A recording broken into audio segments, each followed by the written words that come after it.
Si te casas con esa mujer, lo perderás todo, Santiago, gritó Rodrigo, arrojando documentos sobre el escritorio de Caoba. La herencia, la hacienda, el apellido Valverde, todo. El golpe seco del papel contra la madera resonó en el despacho como un trueno lejano. Santiago Valverde permaneció inmóvil frente a la ventana, sus manos entrelazadas detrás de la espalda, observando los campos de trigo que se extendían hasta donde alcanzaba la vista. El viento de la tarde hacía ondular las espigas doradas, creando olas de luz que parecían ir y venir con el ritmo de su propia respiración. Pero cuando sus ojos se encontraron con los de Elena a través del cristal, ella esperaba en el jardín, con su sencillo vestido azul meciéndose suavemente, sus manos sosteniendo un libro contra su pecho. Santiago ya sabía que su decisión estaba tomada. ¿Me estás escuchando?, insistió Rodrigo, la voz cargada de una urgencia que rozaba la desesperación. Padre dejó muy claro en su testamento. He escuchado cada palabra que has dicho, hermano, interrumpió Santiago, volteándose lentamente. Sus ojos oscuros, del color del café tostado, se clavaron en su hermano menor con una calma que contrastaba violentamente con la agitación de Rodrigo. Y mi respuesta sigue siendo la misma. Los acontecimientos que habían llevado a ese momento comenzaron 6 meses atrás, cuando la primavera apenas comenzaba a pintar de verde los campos circundantes a la hacienda El Manantial. Santiago recordaba ese día con una claridad que lo sorprendía, cada detalle grabado en su memoria como si hubiera ocurrido apenas ayer. Había sido una mañana de abril cuando el carruaje público se detuvo frente a la pequeña escuela del pueblo, levantando una nube de polvo rojizo que brilló dorada bajo el sol matinal. Santiago pasaba por allí en su caballo, inspeccionando las cercas del perímetro este de su propiedad cuando la vio descender. Elena Morales. No fue su belleza lo que primero capturó su atención, aunque ciertamente era hermosa, con ese cabello castaño oscuro recogido en un moño elegante y esos ojos verdes que parecían contener secretos antiguos. Fue su porte, la forma en que se movía con una gracia natural que hablaba de educación y refinamiento, a pesar de la modestia evidente de su vestido gris y su única maleta de cuero gastado. «Buenos días», había dicho ella, notando su observación y sonriendo, con una cortesía que no tenía rastro de coquetería. «¿Podría indicarme dónde encontrar al director de la escuela?» Su voz, culta, melodiosa, con una pronunciación perfecta que contrastaba con el acento rural de la mayoría de los habitantes del pueblo. Santiago había desmontado de inmediato. «Soy Santiago Valverde», se presentó, quitándose el sombrero. «Don Pascual, el director, está dentro preparando el aula para el nuevo semestre. Usted debe ser la nueva maestra de la que tanto hemos oído hablar». «Elena Morales», respondió ella, extendiendo su mano con naturalidad. Cuando Santiago la tomó para besarla caballerosamente, notó las callosidades en sus dedos, las marcas del trabajo duro que contradecían su apariencia refinada. «Es un honor estar aquí». Esa primera conversación había sido breve pero reveladora. Elena había llegado de una provincia lejana, buscando un nuevo comienzo después de la muerte de su madre. Era huérfana de padre desde niña, criada por una mujer que había sacrificado todo para darle educación. Hablaba 3 idiomas. Había leído más libros de los que muchos nobles de la región habían siquiera visto, y poseía una pasión por la enseñanza que iluminaba su rostro cuando hablaba de sus alumnos. Santiago había quedado cautivado desde ese primer encuentro. Pero era un hombre de 45 años, viudo desde hacía 3, acostumbrado a reprimir sus emociones y a mantener las apariencias que su posición exigía. Durante semanas, Se contentó con observarla desde la distancia, viéndola caminar cada mañana hacia la escuela, notando cómo los niños del pueblo corrían a su encuentro con alegría, cómo incluso las familias más humildes la saludaban con respeto genuino. El pueblo de Valle Sereno, así se llamaba la pequeña comunidad que había crecido alrededor de las tierras de los Valverde, no estaba acostumbrado a mujeres como Elena. Era una época donde las divisiones sociales se marcaban con líneas tan claras como las cercas que dividían las propiedades. Los ricos permanecían con los ricos, los pobres con los pobres, y cualquier desviación de ese orden establecido era vista con sospecha, si no con abierta hostilidad. La hacienda. El manantial había pertenecido a la familia Valverde durante 3 generaciones. Don Fernando Valverde, el padre de Santiago, había sido un hombre duro pero justo, que había construido un imperio agrícola respetado en toda la región. Cuando murió 5 años atrás, dejó la hacienda a Santiago, el hijo mayor, con Rodrigo como administrador asistente. Rodrigo, su hermano menor por 10 años, siempre resentido por no ser el primogénito, siempre buscando formas de ganar más poder, más control. Santiago lo amaba porque era su sangre, pero nunca había confiado completamente en él. Y ahora, viendo la forma en que sus ojos brillaban con una mezcla de triunfo anticipado y genuina preocupación fingida, Santiago se preguntaba si alguna vez había conocido realmente a su hermano. «El testamento es muy claro, Santiago», continuó Rodrigo, señalando los papeles esparcidos sobre el escritorio. «Padre estableció que si te casas con alguien que no sea de nuestra clase, alguien sin propiedades ni título, alguien indigno del apellido Valverde». «¿Indigno?». La voz de Santiago bajó peligrosamente. «¿Qué sabes tú de dignidad, Rodrigo?». El silencio que siguió fue denso, cargado de años de tensiones no expresadas. A través de la ventana, Elena había comenzado a caminar hacia la salida del jardín, probablemente pensando que Santiago estaba ocupado con asuntos familiares. Pero antes de desaparecer entre los árboles de jazmín, se volvió una última vez, y sus ojos se encontraron nuevamente. En ese momento Santiago supo con certeza absoluta que ninguna fortuna, ninguna herencia, ningún apellido valía más que lo que sentía cuando la miraba. «Tienes 60 días», dijo Rodrigo, recogiendo los documentos con manos temblorosas. 60 días antes de que expire el plazo establecido en el testamento. Si para entonces no has contraído matrimonio con alguien aprobado por el consejo familiar, o si te casas con ella, escupió la palabra como si fuera veneno, la hacienda pasará automáticamente a mi nombre.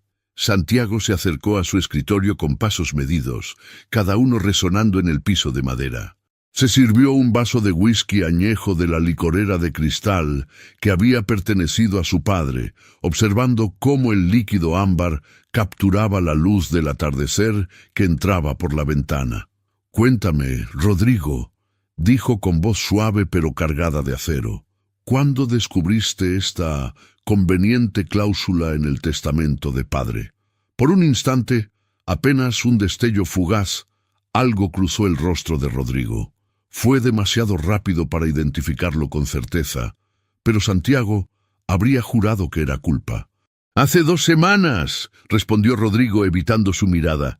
«Mateo Solís, nuestro abogado, estaba revisando los documentos de la herencia para los registros anuales y encontró la cláusula en una adenda que padre añadió meses antes de morir». La mente de Santiago trabajaba rápidamente. Su padre había muerto de un ataque al corazón, repentino e inesperado. En sus últimos días, don Fernando había estado lúcido, activo, supervisando personalmente las cosechas de otoño. ¿Por qué añadiría una cláusula tan específica y restrictiva justo antes de morir?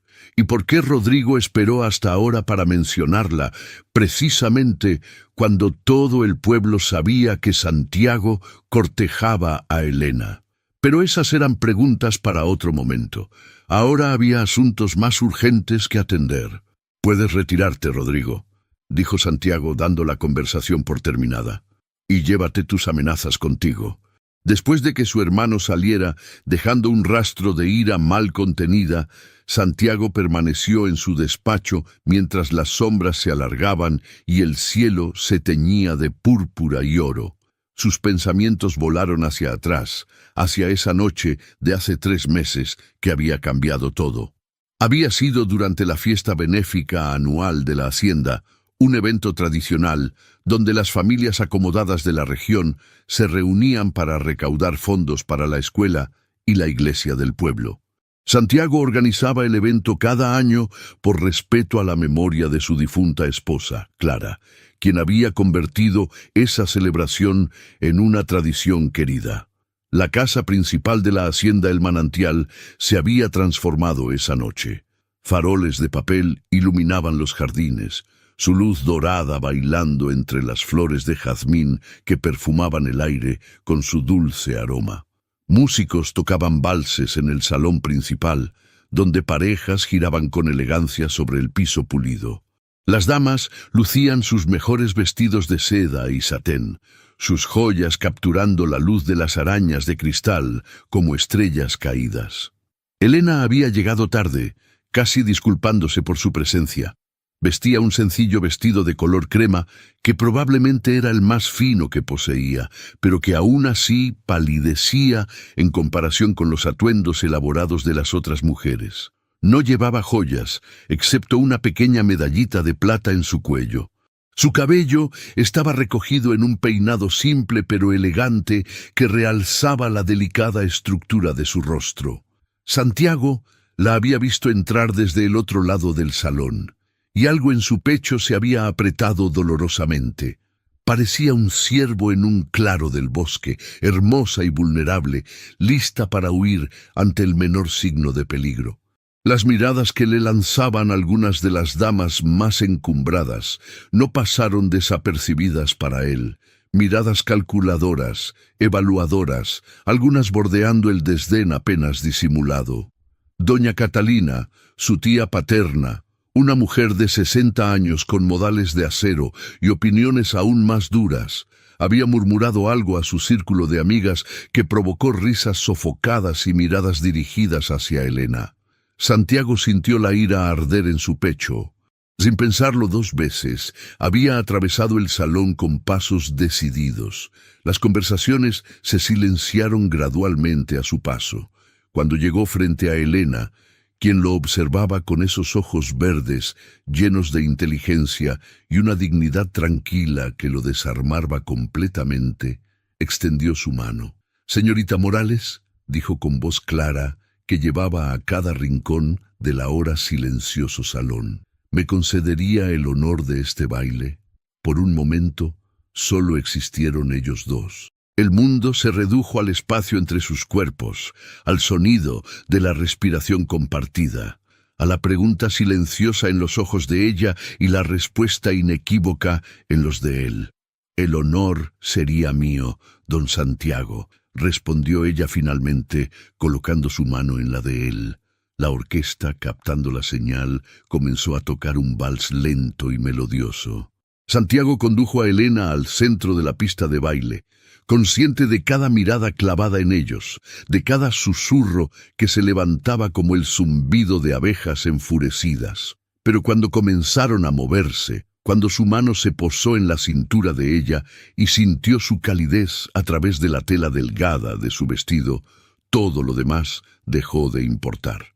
«Sabe bailar admirablemente», murmuró Santiago, guiándola en un giro suave. «Mi madre insistió en que aprendiera», respondió Elena, una sonrisa triste tocando sus labios. «Decía que la educación completa incluía el arte, la música y la danza. Gastó sus últimos ahorros en lecciones que yo protestaba no necesitar. Era una mujer sabia». «Era una soñadora», corrigió Elena, sus ojos brillando con lágrimas no derramadas. «Soñaba con un mundo donde una muchacha pobre pero educada pudiera encontrar su lugar. Murió todavía soñando». Santiago apretó suavemente su mano, un gesto de consuelo que fue más íntimo que cualquier palabra. Quizás sus sueños no murieron con ella, dijo en voz baja. Quizás solo estaban esperando el momento correcto para hacerse realidad. Elena levantó la vista hacia él, y en sus ojos Santiago vio reconocimiento, esperanza y algo más profundo que ninguno de los dos estaba listo para nombrar todavía. Bailaron 3 piezas completas esa noche, desafiando cada protocolo social. Santiago no invitó a bailar a ninguna otra dama, y Elena no aceptó ninguna otra invitación. Cuando el escándalo de esa noche se esparció por el pueblo y se esparció con la velocidad del fuego en pasto seco, Santiago descubrió que no le importaba. Al día siguiente, cuando cabalgaba por la plaza central del pueblo y notaba las miradas reprobatorias, los cuchicheos apenas disimulados, solo podía pensar en la forma en que Elena había sonreído cuando le dijo buenas noches, en cómo sus ojos habían brillado con una felicidad tímida que iluminaba su rostro desde adentro. Los días siguientes establecieron un patrón que se volvería sagrado para ambos. Cada tarde, después de que Elena terminara sus clases, caminaba por el sendero que bordeaba la propiedad de los Valverde. Y cada tarde, como por casualidad, Santiago encontraba alguna razón para estar inspeccionando precisamente ese sector de sus tierras. Se encontraban junto al viejo sauce llorón, que crecía al borde del arroyo que daba nombre a la hacienda, el manantial, donde el agua brotaba cristalina de entre las rocas, creando un sonido constante y tranquilizador que ahogaba cualquier conversación de oídos indiscretos. Allí, bajo las ramas colgantes que creaban una cortina verde que los aislaba del mundo, hablaban durante horas. Elena le contó sobre su infancia en la pobreza, pero también en el amor. Su madre, una mujer cuyo nombre nunca mencionaba con detalles específicos, había sido sirvienta en una casa grande, pero había enseñado a su hija a leer usando periódicos viejos y libros descartados que rescataba de la basura. Le habló de noches iluminadas solo por velas, leyendo en voz alta, mientras su madre cosía ropa ajena hasta que sus dedos sangraban. Me hizo prometer que nunca me conformaría con menos de lo que merecía, dijo Elena una tarde, sus dedos trazando patrones en la corteza del sauce. Pero nunca me dijo qué era lo que merecía. Supongo que pensaba que yo lo descubriría por mí misma. Santiago, por su parte, compartió cosas que nunca había verbalizado con nadie. Habló de su matrimonio con Clara, un arreglo familiar que había resultado en respeto mutuo, pero nunca en la pasión que los poetas describían. Clara había sido una buena esposa, una anfitriona perfecta, pero había muerto sin que él llegara a conocer realmente quién era ella más allá de los roles que desempeñaba. A veces me pregunto si ella sintió lo mismo, confesó, observando el agua que fluía interminable. Si también se preguntaba cómo sería amar verdaderamente a alguien, en lugar de simplemente cumplir con las expectativas de un contrato matrimonial. ¿Y ahora?, preguntó Elena suavemente. ¿Crees que lo sabes? Santiago la miró entonces, realmente la miró, y vio en sus ojos una vulnerabilidad que igualaba la suya propia. Vio a una mujer que había conocido la pérdida y la privación, pero que aún conservaba la capacidad de soñar. Vio inteligencia, humor, bondad y una fuerza silenciosa que podía conquistar montañas. «Estoy comenzando a entenderlo», respondió, su voz apenas un susurro. Fue durante uno de esos encuentros vespertinos, 3 semanas después del baile, cuando casi la perdió. Elena había llegado más temprano que de costumbre, ansiosa por compartir noticias sobre uno de sus estudiantes que finalmente había aprendido a leer párrafos completos. Cruzaba la plaza del pueblo con paso apresurado, su mente tan absorta en sus pensamientos que no notó el carruaje de carga que avanzaba por la calle principal. El grito de advertencia del conductor llegó demasiado tarde. Los caballos, asustados por un perro callejero que había corrido entre sus patas, se encabritaron violentamente. El conductor luchaba por controlarlos, pero los animales enloquecidos arrastraban el pesado carruaje directamente hacia donde Elena se había quedado paralizada en medio del camino. Santiago, que había estado supervisando una entrega en el almacén general al otro lado de la plaza, vio todo como en una pesadilla a cámara lenta. No pensó, no calculó riesgos, simplemente corrió. Sus botas golpeaban el suelo empedrado en un ritmo frenético que marcaba los latidos de su corazón desbocado. Las voces gritaban alarmas a su alrededor, pero solo escuchaba el rugido de la sangre en sus oídos. Solo veía a Elena congelada por el terror mientras el carruaje se precipitaba hacia ella. La alcanzó con apenas segundos de margen. Sus brazos la rodearon, la levantaron del suelo y rodó con ella hacia la acera, protegiendo su cuerpo con el suyo mientras el carruaje pasaba rugiendo donde ella había estado parada un instante antes. El viento del paso los azotó, levantando polvo que los cegó temporalmente. Santiago sintió el raspón de las piedras contra su espalda, el impacto sordo contra el bordillo. Pero nada de eso importó cuando escuchó la respiración entrecortada de Elena contra su pecho. «¿Estás herida?», preguntó urgentemente, apartándose apenas lo suficiente para examinar su rostro. Tenía una mejilla manchada de tierra y los ojos muy abiertos por el shock, pero parecía ilesa. «¿Elena? ¿Estás bien?». Ella asintió temblorosamente, y entonces, para sorpresa de ambos, comenzó a reír. Era una risa histérica, nacida del alivio y el miedo residual, que pronto se transformó en lágrimas. Santiago la estrechó contra sí, sin importarle que estuvieran en medio de la plaza, rodeados por una multitud creciente de espectadores. «Te tengo», murmuró contra su cabello. «Te tengo».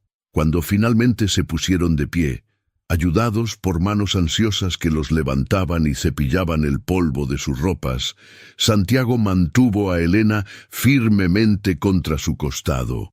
El conductor del carruaje, un hombre mayor con el rostro pálido de horror, se disculpaba profusamente, pero Santiago apenas lo escuchaba. Doña Catalina estaba entre la multitud, sus labios apretados en una línea delgada de desaprobación. Junto a ella, Rodrigo observaba la escena con una expresión indescifrable.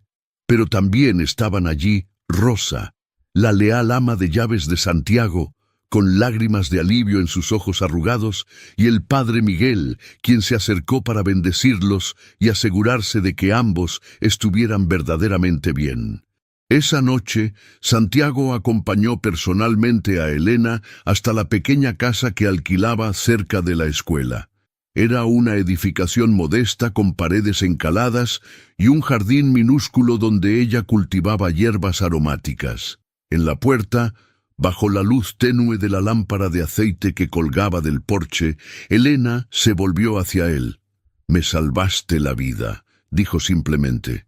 «Salvé mi propia vida», respondió Santiago, tomando su mano entre las suyas. «Porque si algo te hubiera pasado...». No terminó la frase. No necesitaba hacerlo. Elena entendió perfectamente lo que no se atrevía a decir todavía, lo que ambos sentían pero temían nombrar. «Santiago», comenzó ella, su voz apenas audible, «hay cosas que deberías saber sobre mí. Mi pasado no me importa», interrumpió él firmemente. «No me importa de dónde vienes, Elena. Solo me importa quién eres ahora». Pero ella sacudió la cabeza, apartando su mano con gentileza. «Debería importarte, porque mi presencia en tu vida podría costarte más de lo que imaginas». Santiago no entendió del todo lo que Elena quería decir aquella noche, pero en los días siguientes comenzó a comprender la magnitud del escándalo que su relación había generado. El primer golpe llegó a través de don Armando Pérez, el dueño del almacén general y uno de los comerciantes más prósperos del pueblo. Santiago había mantenido relaciones comerciales con él durante años, comprando suministros para la hacienda y vendiendo parte de sus cosechas a través de sus contactos. Pero cuando Elena intentó comprar provisiones básicas, harina, aceite, Sal. Don Armando la rechazó con frialdad calculada. Lo lamento, señorita, dijo sin rastro de disculpa en su voz, pero no puedo venderle nada. Órdenes de mi esposa, ¿comprende? Ella es muy particular sobre con quién hacemos negocios. Elena había salido de la tienda con la cabeza en alto, pero Rosa, quien presenció la escena desde la mercería vecina, le contó a Santiago que había visto las lágrimas que Elena se esforzaba por contener. No fue la única humillación. La señora del carnicero se negó a atenderla. El panadero de repente se quedó sin pan cada vez que ella entraba. Incluso en la iglesia, algunas damas se levantaban y cambiaban de banco cuando Elena se sentaba cerca. La campaña de ostracismo era sistemática y cruel, y Santiago no necesitaba preguntar quién la orquestaba. Doña Catalina había perfeccionado el arte de la exclusión social durante décadas. Una palabra suya en los círculos correctos podía destruir reputaciones, cerrar puertas, convertir a alguien en invisible para la sociedad respetable. Santiago enfrentó a su tía una tarde de domingo, después de misa. La encontró en su casa señorial al borde del pueblo, una construcción colonial de 2 pisos rodeada de jardines impecables. Doña Catalina lo recibió en su salón, sentada en su silla preferida como una reina en su trono, con una taza de té humeante en sus manos enjolladas. «Sabía que vendrías», dijo sin preámbulo. «Siempre fuiste tan predecible, Santiago, tan noble, tan correcto». «Detén esto», demandó Santiago, sin molestarse en ocultar su ira. «Dile a tus amigas que dejen en paz a Elena». «¿O qué?». Doña Catalina arqueó una ceja, sorprendentemente calmada ante su furia. «¿Dejarás de hablarme? ¿Me cortarás la pensión que tu padre me dejó?» «Oh, querido sobrino, ambos sabemos que no harás ninguna de esas cosas. Tienes demasiado honor para eso». «¿Honor?». Santiago se inclinó hacia adelante, sus manos apretando el respaldo de una silla. «¿Me hablas de honor mientras organizas una campaña de crueldad contra una mujer inocente?» «¡Inocente!». La anciana dejó su taza con un tintineo delicado. «Esa mujer sabe exactamente lo que está haciendo. Ha puesto sus garras en ti, el hombre más rico y respetado de la región, y no lo soltará hasta que hayas arruinado tu nombre y tu fortuna. Elena no es así. Todos son así cuando hay tanto que ganar», replicó doña Catalina con amargura. «Tu padre me pidió que cuidara de ti, que protegiera el legado de los Valverde. ¿Crees que voy a quedarme de brazos cruzados mientras te casas con una don nadie que probablemente tiene pasado dudoso? No conoces nada de su pasado». «Exactamente». La anciana sonrió triunfante. «Nadie lo conoce. Aparece de la nada, sin referencias, sin familia conocida, con una educación que no corresponde a su clase social. ¿No te parece sospechoso?». Santiago se enderezó, respirando profundamente para controlar su temperamento. «Mi vida privada no es asunto tuyo, tía. Y si descubro que continúas hostigando a Elena, tomaré medidas». «Las medidas ya se están tomando, querido», respondió doña Catalina, volviendo a su té con indiferencia estudiada. «Rodrigo me mostró el testamento. Tienes 57 días restantes para tomar la decisión correcta». Fue al salir de esa confrontación cuando Santiago encontró a Rodrigo esperándolo en la plaza. Su hermano estaba recostado contra un poste, fumando un cigarro con una expresión que intentaba ser casual, pero fallaba miserablemente. «Déjame adivinar», dijo Santiago. «¿Casualidad que estés aquí, hermano?» Rodrigo se enderezó, arrojando el cigarro al suelo y aplastándolo con el talón de su bota. «Necesitamos hablar seriamente. No tenemos nada de qué hablar». «Sí lo tenemos. Mira, entiendo que la señorita Morales es atractiva, culta, diferente a las mujeres que normalmente conocemos en estos lugares, pero piensa en lo que estás arriesgando». Santiago se detuvo, estudiando el rostro de su hermano. Había algo allí. Una tensión en la mandíbula, un brillo en los ojos que no lograba identificar. ¿Era preocupación genuina o algo más oscuro? ¿Alguna vez has amado a alguien, Rodrigo?, preguntó Santiago de repente. La pregunta pareció tomar a su hermano por sorpresa. ¿Qué? Yo... Eso no viene al caso. Responde la pregunta. Rodrigo desvió la mirada, su mandíbula apretándose. Una vez, hace mucho tiempo. Pero ella era inapropiada. Padre se encargó de que entendiera que algunas cosas son más importantes que los sentimientos pasajeros. Por primera vez en años, Santiago sintió algo parecido a la compasión por su hermano. Vio de repente al joven que Rodrigo había sido, probablemente enamorado de alguna muchacha del pueblo, obligado por su padre a renunciar a ella en nombre del deber familiar. ¿Y la olvidaste?, preguntó suavemente. No, admitió Rodrigo, su voz apenas audible. Nunca la olvidé, pero aprendí a vivir con ello. Aprendí que el deber debe venir antes que el deseo. Entonces viviste media vida, dijo Santiago. ¿Y quieres que yo haga lo mismo? Quiero que seas inteligente. Rodrigo lo agarró del brazo con urgencia. Escúchame, Santiago, no es solo el testamento. Hay cosas que no sabes sobre tu preciosa maestra. ¿Qué cosas? Mateo ha estado investigando. Hay inconsistencias en su historia. Los lugares de donde dice venir, las referencias que proporcionó a la escuela, algunas no coinciden. Santiago sintió un frío recorrer su espalda, pero lo apartó con fuerza. ¿Mateo está investigando a Elena? ¿Por orden tuya? Por orden mía, sí, pero también por tu bien. Santiago, esa mujer está escondiendo algo, y antes de que destruyas tu vida por ella, mereces saber la verdad. Esa noche, Santiago no pudo dormir.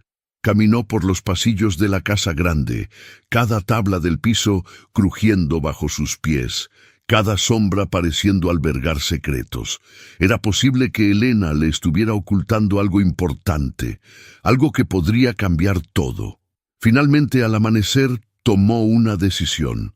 Tenía que hablar con ella, tenía que darle la oportunidad de contarle la verdad, fuera cual fuera. La encontró en la escuela al día siguiente, después de que todos los niños se habían marchado. Elena estaba de pie frente a la pizarra, limpiando las últimas palabras del día con movimientos lentos y mecánicos que hablaban de una mente distraída.